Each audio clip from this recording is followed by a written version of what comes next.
দেখুন, লালগুলা কালকে গেলাম, গঙ্গার তাজা কাতলা দেখে লোভ সামলাতে পারলাম না। 700 টাকা কিলো, 2 কিলো নিলাম। অসাধারণ টেস্ট।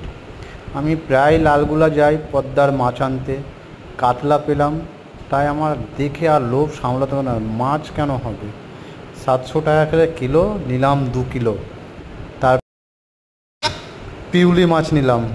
পিউলি নেওয়ার পরে আপনার দেখছি তো ইলিশ মাছ, ইলিশ মাছ নিইনি, কিন্তু গলদা চিংড়ি নিলাম, দিয়ে চলে আসলাম।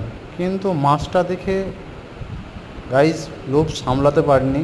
আর মাছ দেখলে আমার কি একটা আকর্ষণ চলে আসে। প্রায় ধরেন গঙ্গার তাজা মাছ প্রায় সন্ধেবেলায় যায় আনতে, নিয়ে আনে গাইস।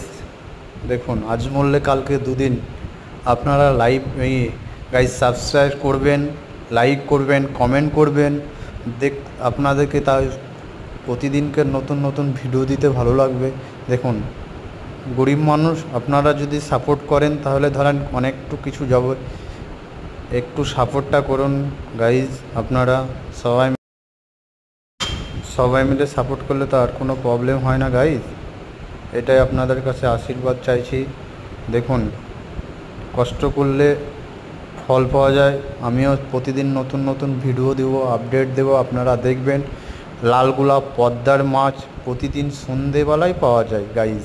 মানে ওখানে ঠিকাতে বিক্রি হয়, কিন্তু কালকে কাতলাটা কেজিতে বিক্রি করছিল। ঠিকাতে বিক্রি করে নেই, কেজিতে বিক্রি ছিল 700 টাকা কেজি করে।